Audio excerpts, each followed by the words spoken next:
Hello everyone. We would like to share our real-world experiences with the new Rustoleum NeverWet product. I think we've got kind of a unique application that we'd like to share with you today, and we're just going to kind of walk you through that, what we've used it for, and then kind of walk you through how we applied it. So a little bit of background. We are drum techs for an Oklahoma marching band. It's very competitive. They are practicing a lot during the week. Usually almost, I'd say 80 to 90% of the practices are outside in the elements. Our season runs from the very hot August heat all the way through November when it is freezing cold.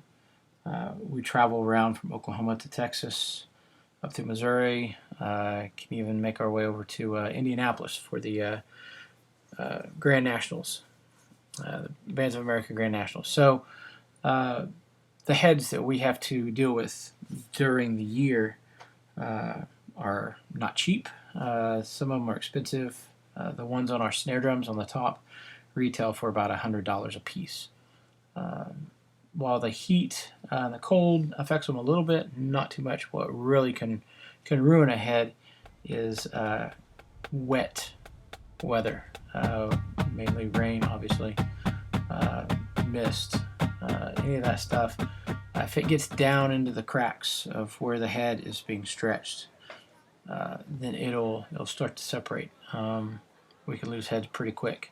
So our idea was to use the NeverWet product to keep the rain away from that crimp-locked portion where the head meets the metal ring that goes around and pulls the head.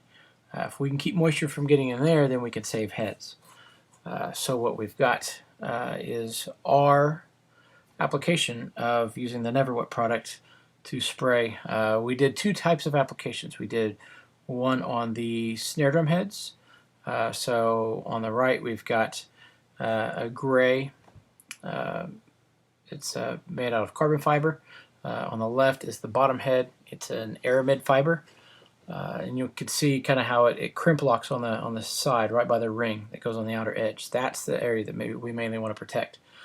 So we did those. We'll show you the spray application that we did on those. We did the entire head, and then here at the end we did tenor drums, which are a clear head.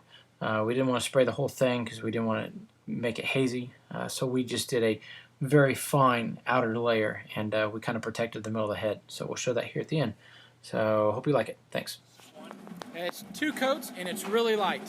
2 coats, so here and here? Yeah, do one at a time and then go back to do the second coats. Ready? Yep.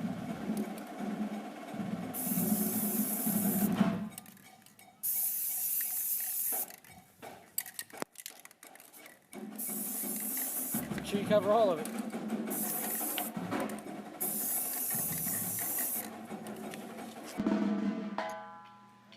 So here are the tenor heads. On the right is the treated head. You can see a little bit of the haze right around the edges. You'll see 2 black rings. Those are overtone rings. That's part of the drum head. But you can see right on the edge, kind of where that the brown part is. That's the actual shell of the drum on the inside. You can see a haze. And so what we did is we put that on. We tightened it up. Tightened as tight as we normally would. Poured the water on there, and then let it set. You can see how it just kind of sits on top. That's normally how it would be on the head right there. It just kind of beat up. But then right there, it's not even moving. And then we can just take it and we can just dump it right off. Typically, that's what would happen if our drums got drenched.